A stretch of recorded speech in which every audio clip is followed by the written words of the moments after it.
अच्छा, कितना अद्भुत था उस महावीर कर्ण का चरित्र।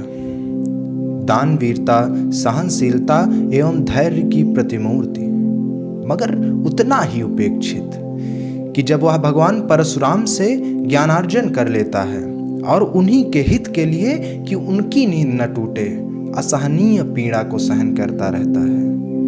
मगर अंत में एक बार पुनः वह जाति के नाम पर उपेक्षा का पात्र बनता है।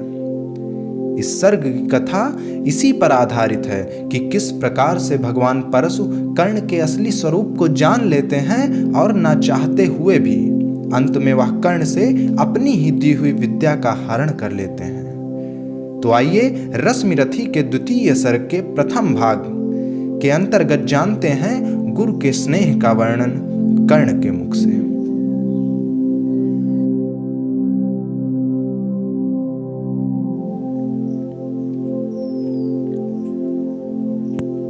शीतल विरल एक कानन शोभित अधित्यका के ऊपर, कहीं उत्स प्रश्रवण चमकते झरते, कहीं शुभ्र निर्झर। जहाँ भूमि समतल सुंदर है, नहीं धीकते हैं पाहन। हरियाली के बीच खड़ा है विस्तृत एक उटज पावन। आस पास कुछ फकटे हुए पीले धनकेत सुहाते हैं। ससक मूस गिलहरी कबूतर घम घूम कण खाते हैं। कुछ प्रशांत अलसित बैठे हैं, कुछ करते शिशु का लेहन। कुछ खाते साकल्य दिखते बड़े तुष्ट सारे गोधन। हवन अग्नि बुझ चुकी, गंध से वायु अभी परमाती है। भीनी भीनी महक प्राण में मादकता पहुंचाती है। धूप धूप में चर्चित लगते हैं तरुके श्याम छदन, कैसे भबक रहे हों शिशु के अलसित कजरारे लोचन। जैसे बैठे हुए सुखद आतप में मृगरो मंथन करते हैं। वन के जीव विवर से बाहर हो विश्रब्ध विचरते हैं। सूख रहे चीवर रसाल की नन्ही मुक्ति टहनियों पर, नीचे बिखरे हुए पड़े हैं इंगुद के से चिकने पत्थर। अजिन दर्भ पालास कमंडलु, एक ओर तप के साधन, एक ओर हैं टंगे धनुष तूड़ीर तीर बरछे भीषण। चमक रहा तृणकुटी द्वार पर एक परशु आभाशाली। लौह दंड पर जड़ित पड़ा हो मानो अर्ध अंशुमाली। श्रद्धा बढ़ती अजिन दर्भ पर परशु देख मन डरता है। युद्ध शिविर या तपोभूमि यह समझ नहीं कुछ पड़ता है। हवन कुंड जिसका यह उसके ही क्या है ये धनुष कुठार। जिस मुन की यह स्ट्रुआ उसी को कैसी हो सकती तलवार। आई है वीरता तपोवन में क्या पुण्य कमाने को, या संन्यास साधना में है दैहिक शक्ति जगाने को। मन ने तन का सिद्ध यंत्र अथवा शस्त्रों में पाया है, या कि वीर कोई योगी से युक्ति सीखने आया है। परशु और तप ये दोनों वीरों के ही होते श्रृंगार। क्लीव न तो तप ही करता, ना तो है उठा सकता तलवार। तप से मनुज दिव्य बनता है, खड से खड विकार से लड़कता है। तन की समर भूमि में लेकिन काम खड्ग ही करता है। किंतु कौन नर तपोनिष्ठ है यहाँ धनुष धरने वाला। एक साथ यज्ञाग्नि और अस की पूजा करने वाला। कहता है इतिहास जगत में हुआ एक ही नर ऐसा। रण में कुटिल काल समक्रोधी, तप में महासूर्य जैसा। मुख में वेद पीठ पर तर्कस, कर में कठिन कुठार विमल। साप और सर दोनों ही थे जिस महान ऋषि के संबल। यह कुटीर है उसी महामुनि परशुराम बलशाली का। भृगु के परम पुनीत वंशधर व्रती वीर प्रणमाली का। हाँ वही कर्ण की जांघों पर अपना मस्तक धरकर सोए हैं तरुवर के नीचे। आश्रम से थोड़ा हटकर पत्तों से छन छन कर मीठी धूप माघ की आती है। पड़ती मुन की थकी देह पर और थकान मिटाती है।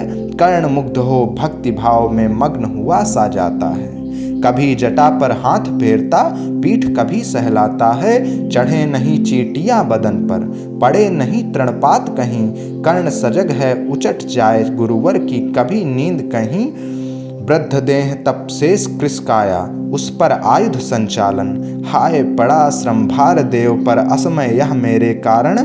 किंतु वृद्ध होने पर भी अंगों में है क्षमता कितनी। और रात दिन मुझ पर दिखलाते रहते ममता कितनी।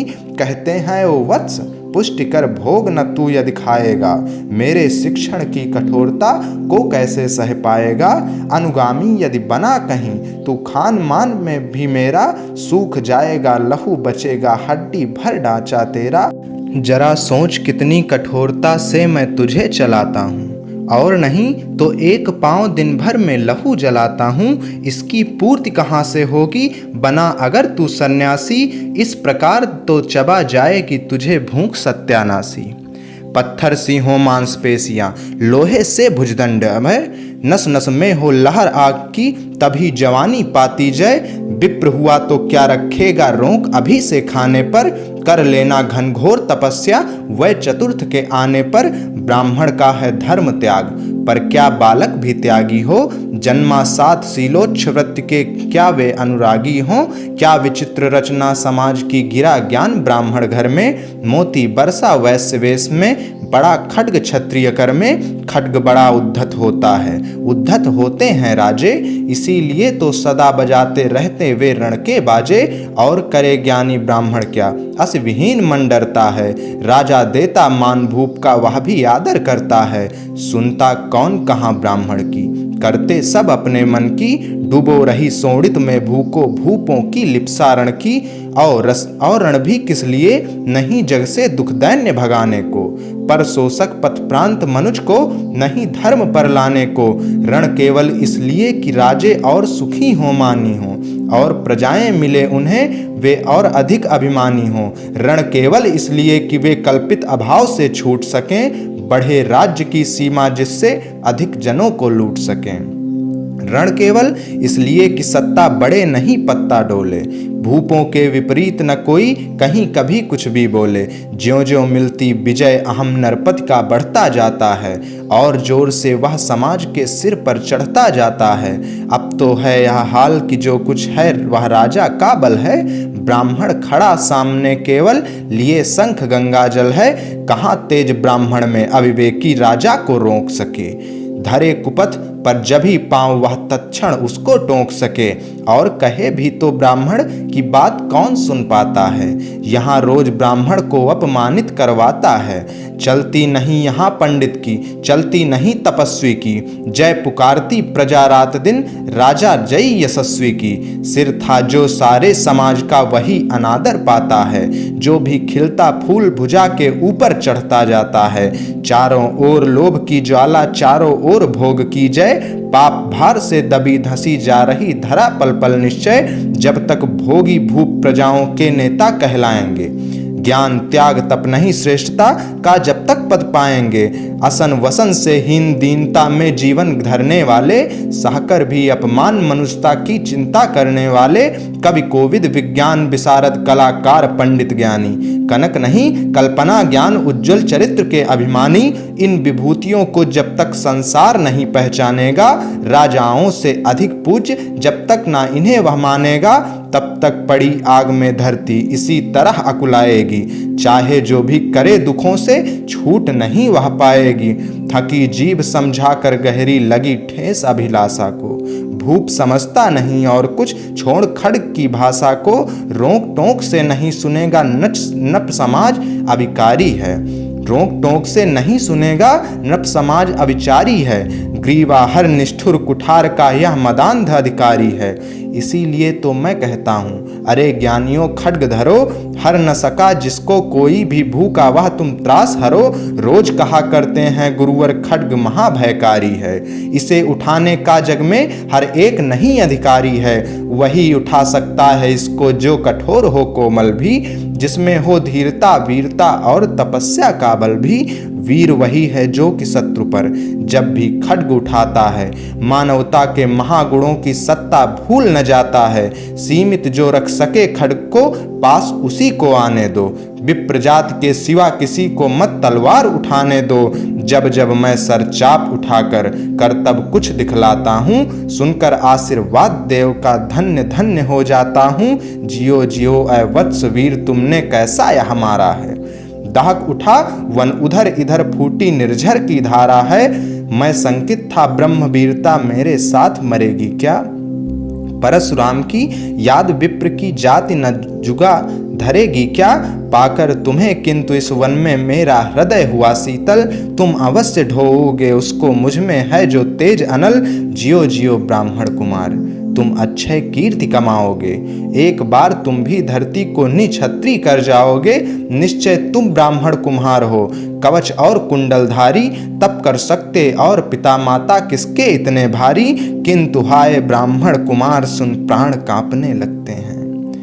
मन उठता धिक्कार, हृदय में भाव ग्लानि के जगते हैं। गुरु का प्रेम किसी को भी क्या ऐसे कभी खला होगा, और शिष्य ने कभी किसी गुरु को इस तरह छला होगा। पर मेरा क्या दोष, हाय मैं और दूसरा क्या करता। पी सारा अपमान द्रोण के, मैं कैसे पैरों पड़ता। और पांव पड़ने से भी क्या गूढ़ ज्ञान सिखलाते वे। एकलव्य सा कहीं अंगूठा क्या मेरा कटवाते वे। हाय कर्ण तू क्यों जन्मा था, जन्मा तो क्यों वीर हुआ। कवच और कुंडल भूषित भी तेरा अधम शरीर हुआ। धस जाए वह देश अतल में, गुण की जहां नहीं पहचान। जाति गोत्र के बल से ही आदर पाते हैं जहां सुजान। नहीं पूछता है कोई तुम व्रती वीर या दानी हो, सभी पूछते सिर्फ यही तुम किस कुल के अभिमानी हो। मगर मनुज क्या करे, जन्म लेना तो उसके हाथ नहीं। चुनना जाति और कुल अपने बस की तो है बात नहीं। मैं कहता हूँ अगर विधाता नर को मुट्ठी में भरकर कहीं छींट दे ब्रह्मलोक से ही नीचे भूमंडल पर, तो भी विविध जातियों में ही मनुज यहाँ आ सकता है। नीचे हैं क्यारियां बनी तो बीज कहाँ जा सकता है। कौन जन्म लेता किस कुल में, आकस्मिक ही है यह बात। छोटे कुल पर किंतु यहाँ होते तब भी कितने आघात। हाय जाति छोटी है तो फिर सारे हमारे गुण छोटे। जाति बड़ी तो बड़े बने हैं, वे रहें लाख चाहे खोटे। गुरु को लिए कर्ण चिंतन में था जब मग्न अचल बैठा। तभी एक विस्कीट से आसन के नीचे बैठा। वज्रदंश वह लगा कर्ण के उर को कुतर कुतर खाने, और बनाकर छिद्र मांस में मंद मंद भीतर जाने।